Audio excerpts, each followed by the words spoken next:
Sarah, you ready?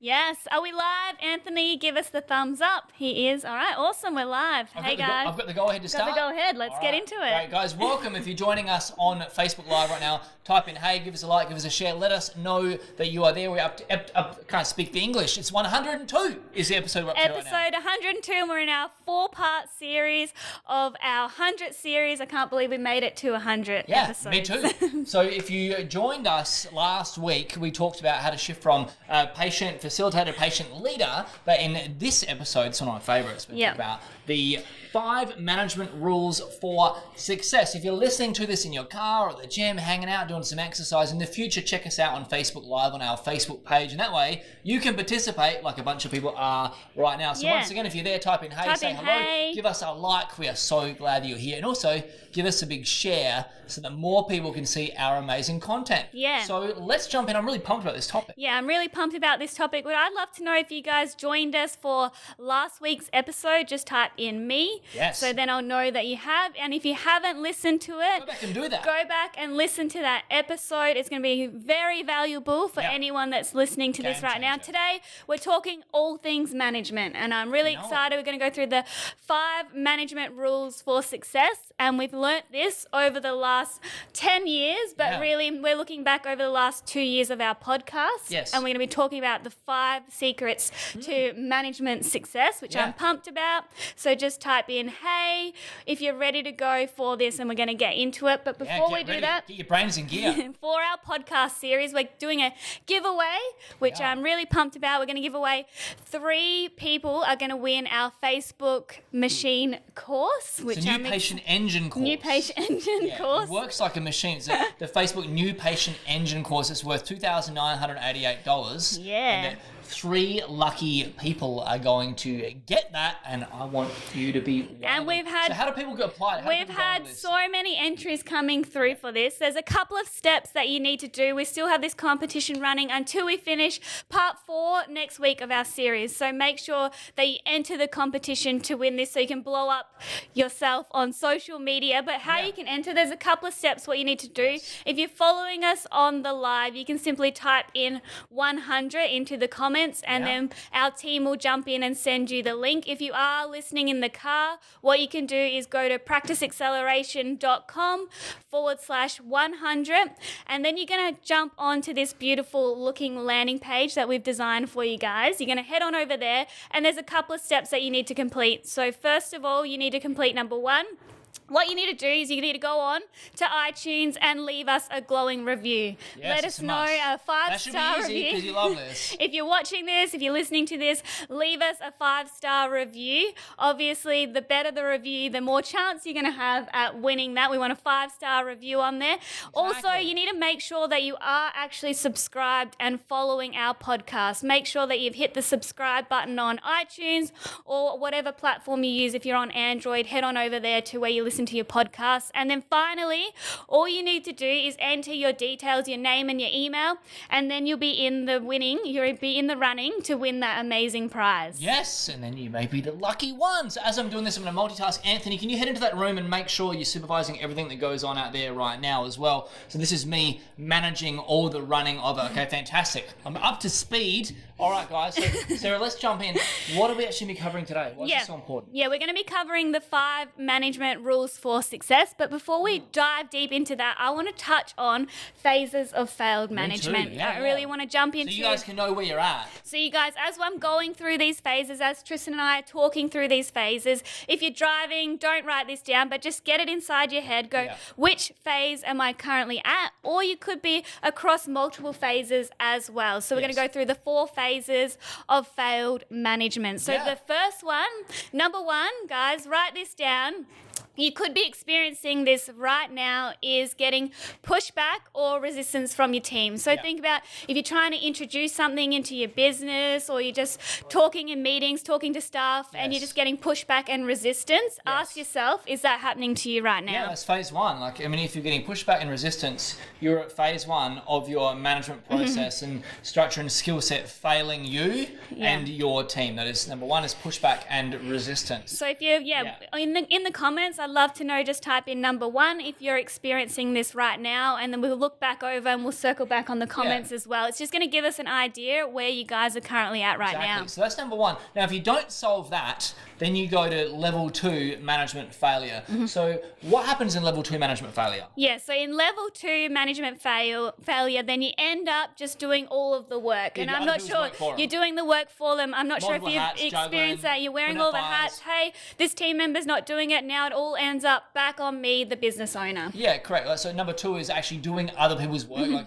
number 1 is like pushback and resistance. Number 2 is, oh, hang on, I can't be bothered with the resistance. Can't deal with them. I'll go do their work for them. And then phase 3 is, as a direct result of that now you've created the situation, you may be in this position right now, is that business growth actually depends on you or another key individual or key individuals in your team, because what's happened is phase 1, you failed, means you can't handle pushback and resistance. Number 2 is you end up doing other people's work for them. So number 3 is you're now in this position where, as a direct result, you are doing other people's work, or your key best performers. Yeah, your high performers are doing it. Because you've allowed a culture of it. And as a result of that, at phase 3, you know you're there because your business has hit a ceiling. And it's hit a ceiling because you can't do any more than you're currently doing, and your best performers can't do any more than they're currently doing, because you're mopping up other people's work for them because you haven't figured out a way to deal with pushback and resistance. Hope that's making sense. So that is number 3. That is you.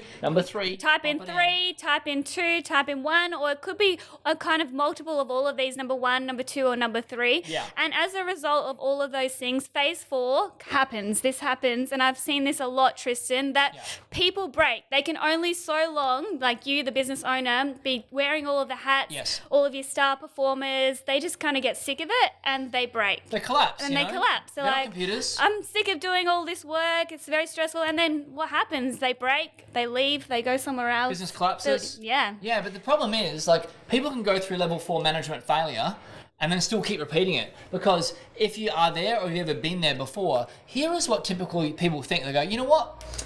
Business didn't work because we had the wrong people. Yeah, the wrong people. Go, you know what? If only you had the right people. Well, yeah. The problem was it was never the right management process in place in the first place, and people can just keep kicking the can down the road forever. So can we just go back? I'm just going to summarize those, please. So number 1, first sign of failure is pushback and resistance. Number 2, doing other people's work for them. Number 3 is your growth is dependent on key people picking up the slack. Yeah. Perhaps you are a key performer. And number 4 is someone's actually left or they're about to leave because they are breaking. Yeah. Because they're carrying your business on their shoulders. Yeah, so type that in. Was it number 1? Was it number 2, number 3, or number 4, or all of them? I'd just love to know. Type that into the comments if you guys are following this on the live stream, or if you're listening in the car or at the gym, just take a mental note. Which phase are you currently at? Yeah. So before we continue on this podcast, what I'd like to do is I'd really like to kind of debunk some of the myths of like popularized leadership culture. Yeah. So you don't have to go too far. Like you just open up. I had my phone here before. You just open up your phone and get on Instagram or Facebook, and you'll see some sort of popular comment or a quote around management and leadership. Exactly. And we live in this world right now. It's really funny where everyone is an entrepreneur, which is amazing. I remember when I started my first business when I was 23, and back then people were like, "You're crazy starting a business. What do you know?" And like, but now it's like everyone is an entrepreneur. So easy, which is amazing. So I'm really glad that like we're celebrating entrepreneurship and business ownership. But at the same time, with all these people going into business ownership, they quite frankly shouldn't, in my opinion, because they're not equipped to handle actually what it takes. There's this popular culture of all these management myths. So here's some of my favorite ones. And if you're, this is just why management is not working for people. Yeah. They've got this whole idea of create the vision. And you're like, what? Like, what are you talking about? Align people with your vision. Like, this. I'm sorry, but this is just too much fluffy Care Bear BS, if you ask me. The next myth I think is really hilarious. And if you've seen this or you've heard this and you know what I'm talking about, create an amazing, fun-loving culture where everyone gets to win every day. Woo! Yeah. So I actually support the Adelaide Football Club, the Adelaide Crows, and we just had a horrendous season. In fact, we've had 2 horrendous seasons on the back of a very, very disappointing grand final campaign 3 years ago. And what happened after we lost that grand final 2 years ago, the Adelaide Football Club, they should go back to uni, learn how to play football is what they should do. At the Adelaide Football Club, what they did is they introduced this fun culture. Yeah. So training, like introducing all this fun and games. And guess what? They started losing Fun doesn't win games. So the reality is business can and should be fun, but you can't. It's just such a leadership myth. Make it fun for everybody. This isn't damn play school. The next myth I want to debunk is this. Have a different management style and bring out the best in everyone on your team. Yeah. I am me. I manage like me. If people cannot be managed by me, guess what? They can't be employed by me. So imagine as you're growing a company, you're employing all these different people. Just imagine for a moment, think of all the people we employ, Sarah. Yeah. Imagine having to use a different management style, be so different stressful. personalities. It would drive me crazy. I'd literally have a breakdown. I'd have a breakdown. I'd be so stressed out of my mind. Oh, I have to tiptoe around this person. I need to talk to them like that. Then I need to talk to this person like that. I can tell this one the truth, but this one I'll get a hug. This one I need to act like this. I need to celebrate that person. That would just drive me insane. I'd be stressed out of my brain. You just need to be you and just own your style, and this is how we roll. Correct. Yeah, just rule like a boss with an iron fist, right? And my next favorite is this. Your team need to understand your why. I'm like, are you absolutely freaking kidding me? You need a why as a business owner. You need to establish the rules. You need to establish the culture. And you need to establish a management and meeting rhythm so your team follow through and execute your vision so we can achieve your why. You're the owner. It isn't their business. They are not equipped to have an opinion about their why. So I just wanted to debunk that before we even got started. I know it's controversial, but hey, this is a reality and we're not here to fluff anything out for you. We're not at all. So just type in noticed if you've noticed any of these kind of myths around leadership as we're going through. Just type in notice. I'd love to know if you've noticed what we've noticed on Facebook, on Instagram, so much fluff. all of these fluffy Care Bear kind of... Yeah, let's all be friends. Let's all be friends. Everybody gets to win every day. Management and leadership is far from that if you want to have a successful business. Yeah, so let's get real. Let's tell these guys what really works. Let's get real. We're going to tell you exactly what works. We're going to tell you since we've started our podcast and since we've been running our business here, we're going to show you exactly what works in management and what doesn't work. We're not just going to say, hey, you need to do this, do your why, create your vision, any of this. We're going to tell you exactly what works. Yeah. And we've installed this with over 400 business owners who are working with us right now. Yeah, we've done it with over 2,000 and we're actively doing it with 405 at this exact moment in time. And we ran a management masterclass yesterday, Tristan. That was so much fun. And it was amazing. We challenged our clients to really transform their meetings, and they're all going out there and smashing it now, coming through the group. It's so good. I love that. All right, do you want to take away number one? Numero uno. Number one. Manage first, lead second. So here's the thing. Like in the modern world we're in right now, you can't be just a leader. You need to have first managed. You need to be a manager first, know how to get absolute extreme accountability, and only then can you become a leader. So it's really important that if you change from this management role into a leadership role, that someone else is going to be managing extremely firmly. It's like a clinical reasoning process. Someone needs to make damn certain that things are actually happening. But the truth is this, you can't lead and actually give advice to your team unless you've first been in the trenches managing yourself. And here's the next thing. You can't abdicate responsibility. You can bring in another manager if you want, pay for a high-level manager if you like, but they're just going to manage based on their personal experiences. You need to get extremely clear on what a perfect day, a perfect week, a perfect result looks like for you and what needs to happen to make sure that's a reality so that you can then instill that totally across every aspect of your culture. Only then can you step out of management into leadership, and then guess what? You're managing your manager. That's the first point. Number one, manage first, lead second. What's point number two? Yes, so point number two is you need to keep score of everything. Only everything. Only everything. And you might think that we're crazy, but we keep score of everything that we do. We're obsessed with it. You need to keep score of not only just KPIs, so the KPI is to actually hit the goal. The indicator, The indicator to actually hit your goal. Every single person has a KPI on our team for every single task that they do. So you need to have KPIs for everyone on your team.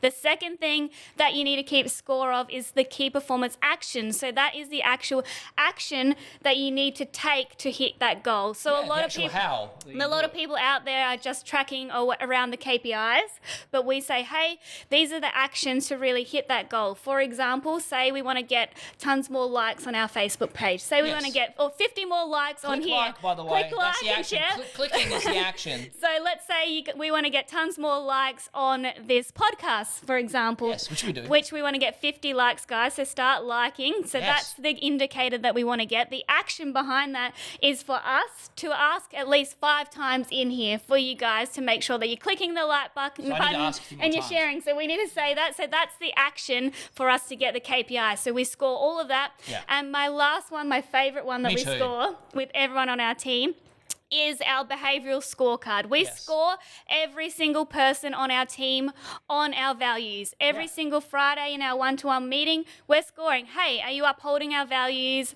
You're a green. If you're not, you're a red. Yeah. And then we just go even deeper into that. Are you bringing energy? Are you being accountable? Are you being a victor every single week? Yes. And that's how you really succeed in business. Exactly. So you need to keep score of everything, like the indicator, the action, and then behaviour behind it. So that's tremendously valuable. Let's jump into point number 3.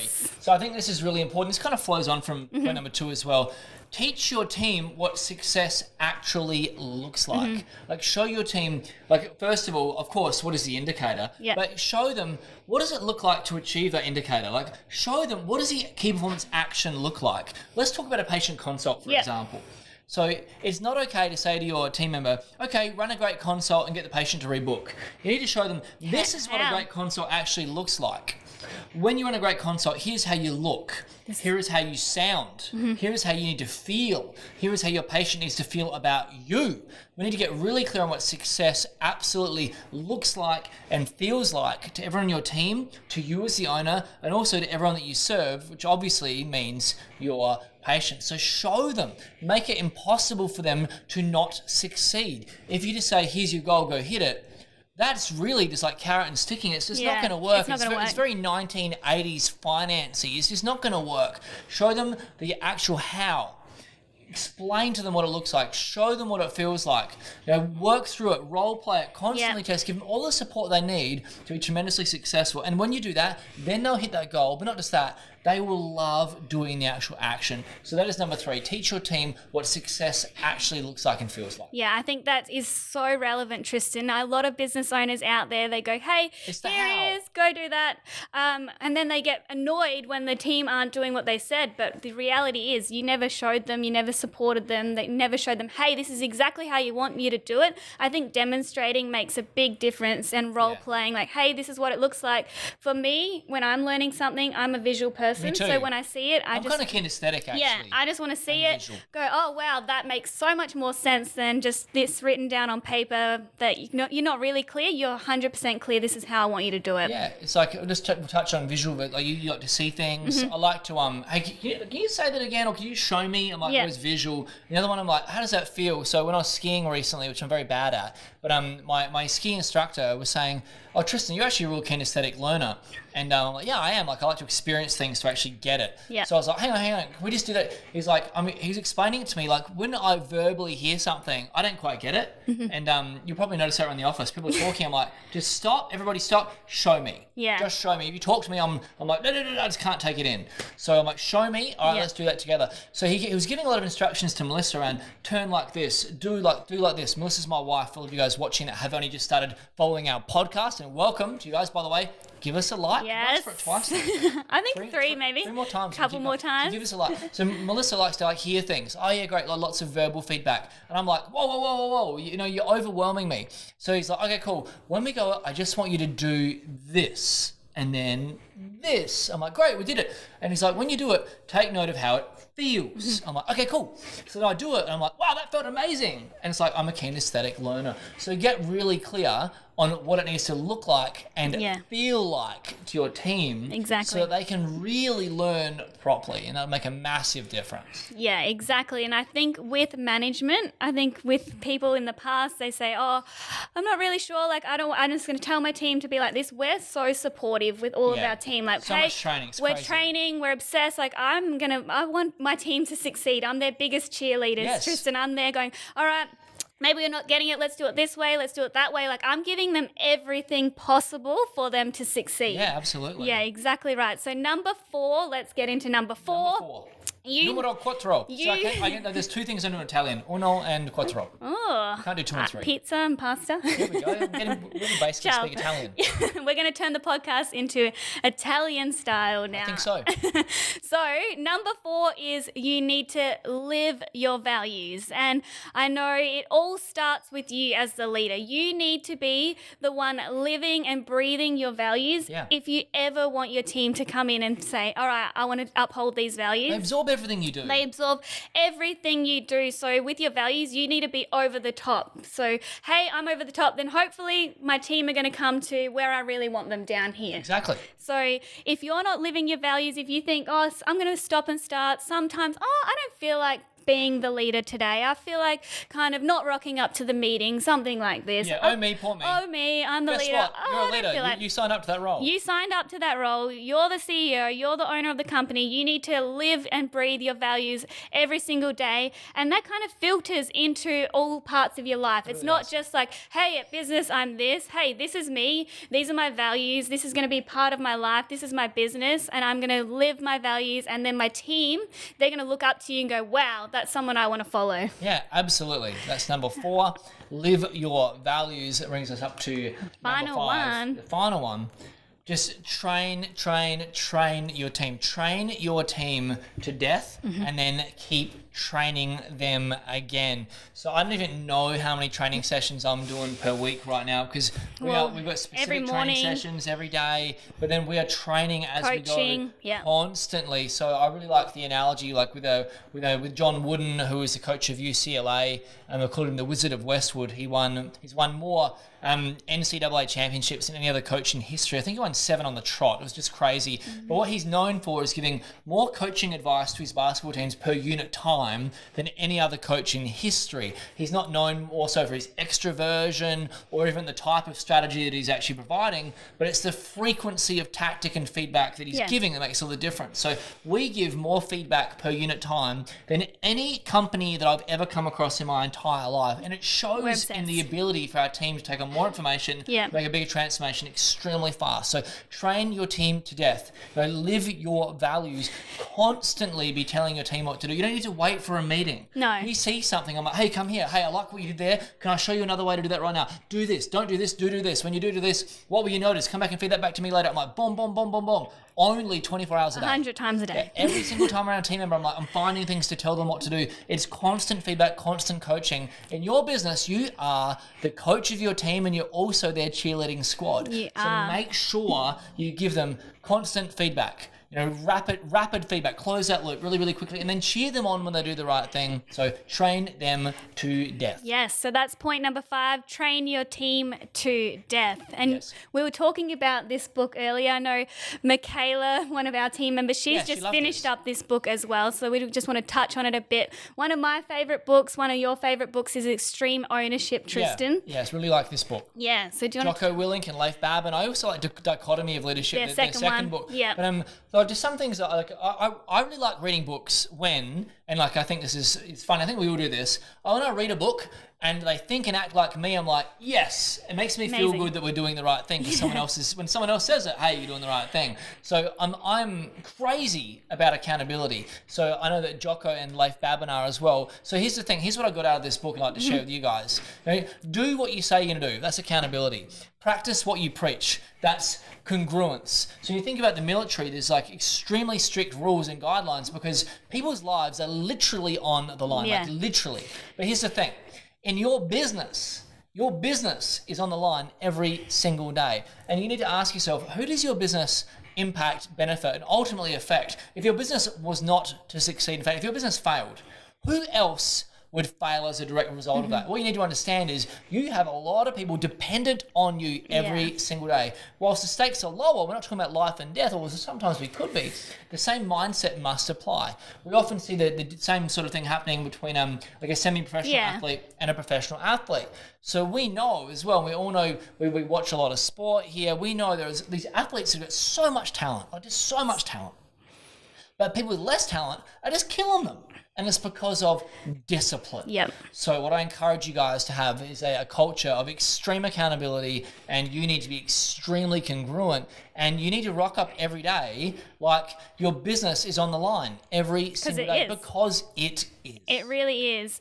And here's the really good news, Tristan. This is some good news. This is some good news for you guys out there who are thinking, oh, leadership, I've never done it before. I'm not really sure what I'm doing. I've set up a business. I'm not a manager. I'm not a CEO. I'm not a leader. Well, the good news is that natural born leadership is a myth. I believe that as well. I believe that totally 100%. Leadership is taught, and you can learn how to become a better leader. You can learn clinical reasoning. There was a point where you didn't know how to be a practitioner, you know? Remember the first day when you finished uni, you went into the clinic, you probably had no clue, and then you started treating patients, you started learning it. Leadership is exactly the same. Exactly. And the easiest way to do it is following proven frameworks. So you can look around meetings, you can look around how to run hiring, how to run meetings, how to give feedback, how to coach your team. Yeah. We teach all of our clients how to do all of that. How to performance manage. Yeah, how to do those scorecards, how to run to the one-to-one meeting, how to create your values, how to do all of that. You can learn it. So don't freak out. You can actually learn how to become an amazing leader and mentor. Only freak out if you don't take the next step. Exactly right. The opportunity is there, but you've actually got to take that opportunity. So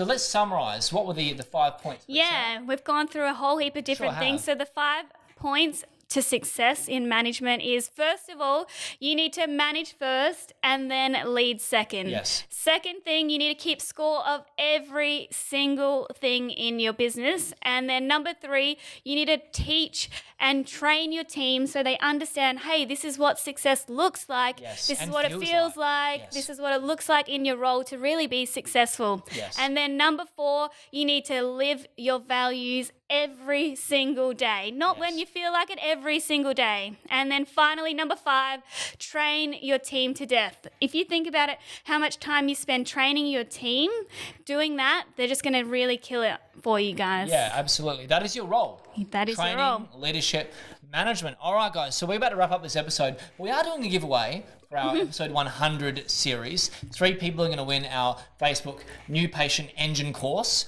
valued at $2,988 USD. To enter, how does everyone do it? Yes, so if you guys are on the live right now, if you're watching us, just type in 100 into the comments and then our team will send out the link to you. But if you are following us in the car, if you're listening into the car, then you can go to practiceacceleration.com/100. And then when you get on over there, there's a couple of steps that you need to complete. So number 1, leave us a review, a glowing review of why you love the podcast, why you love hanging out with Tristan and I on the couch. And then number 2, make sure that you are a follower of us. Make sure you subscribe to our podcast. And then finally, all you need to do is enter your name and your email and make sure that we can check that your review has come up. Yes. And then that's all you have to do. Then you're in the chance to win.